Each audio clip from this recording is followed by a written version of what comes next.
All right, shalom and good morning, Boaz here. Welcome to the company. Well, we're seeing more and more, and I'm seeing on social media, whether it's Facebook, YouTube, Instagram,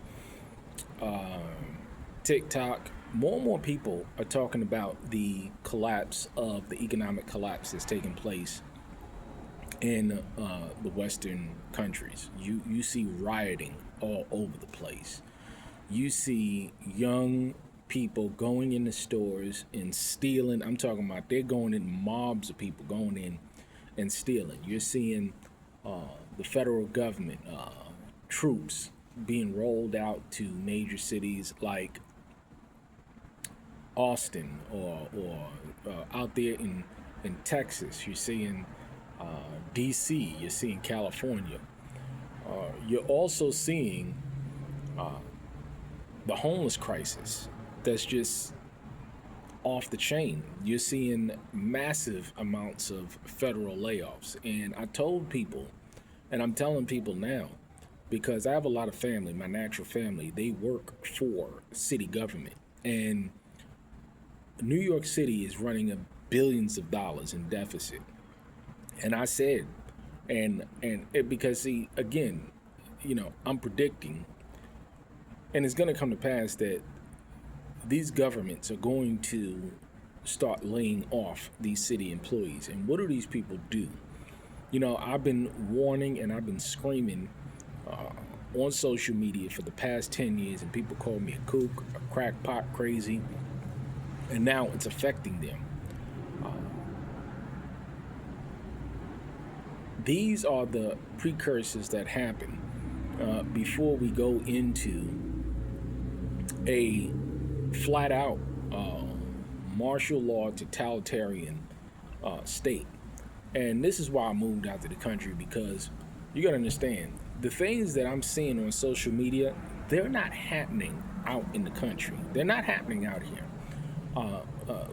Country folk in these small cities and in towns that we live in, at least out here, uh, the economy is doing very well. People are doing very well, and we're not being affected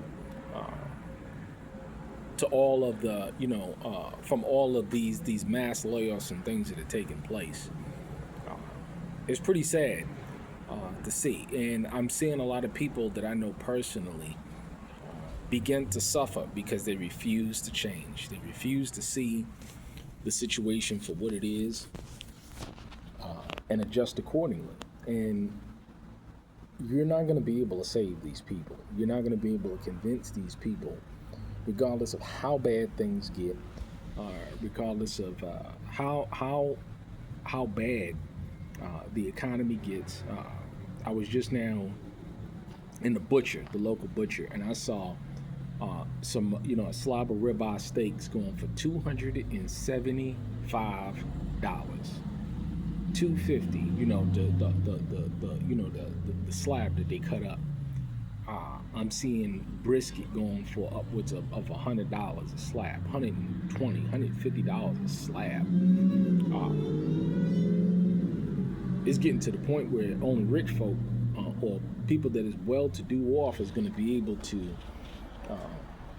enjoy this kind of food. Now, it's a beautiful thing that we're able to raise our own goats and butcher our own goats. Rack a lamb and leg a lamb. I got to take 2 more lambs to the butcher. Deer, a freezer full of venison. I shot probably about 5 or 6 deer last year, and I always shoot more because I know that when people come and visit or whatever, I'll give them some back straps, I'll give them some hinds and stuff, and I prepare for the feast days as well. But you're seeing more and more people struggling, and it's important for folks to understand that if you do not adjust your course, you're going to be sucked up into this, and it's sad because you see a lot of people. They simply put, they refuse to change. They refuse to do what is necessary in order to prevent themselves and their families to prevent them from experiencing the pain and the suffering that is taking place today. But those that are in the know, what we're doing. Also, I'm seeing a heightened increase in preparedness videos and people talking about preparedness, and people talking about storing, people talking about moving out into the country. And for those who did it, 10, 15, 20 years ago, we're sitting real nice and we're sitting real pretty right now. And so, what I encourage people to do that are in the know is to just continue to stack up. At this point in time, you should know the things that you eat and the ingredients that you need in order to sustain yourself. We do a lot of baking and cooking, so we invest a lot in flour, sugar, spices, pastas, rices, all of this stuff, all of the staples, oils. We invest a lot in this stuff because this is what's, hey, good morning. This is what is going to be necessary to sustain ourselves and our families. And you don't want to be in a situation so where you are, scrambling at the last minute to get what you need. Bar and chainsaw oil.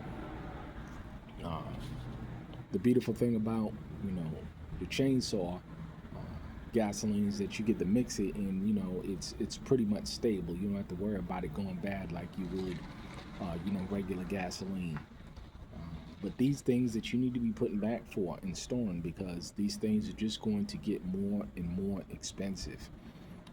How do I invest in the future? I invest in real things, real tangible assets that I know that is going to be sustaining myself and my family for the foreseeable future. I'm about to do a big purchase and invest in a big supply, large supply of feminine hygiene products, because I have 3 daughters and I know that they're going to need these things in the future. So therefore, I'm going to be putting back and storing.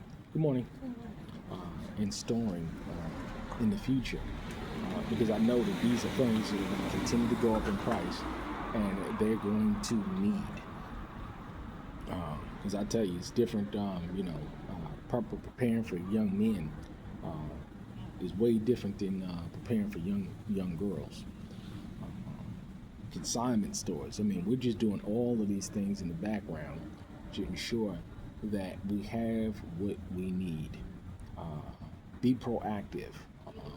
Don't be wasting money on frivolous things. Put back things that you know you're going to need and use in the future. Again, for those in the know, stay prepared, stay encouraged. You'll be fine.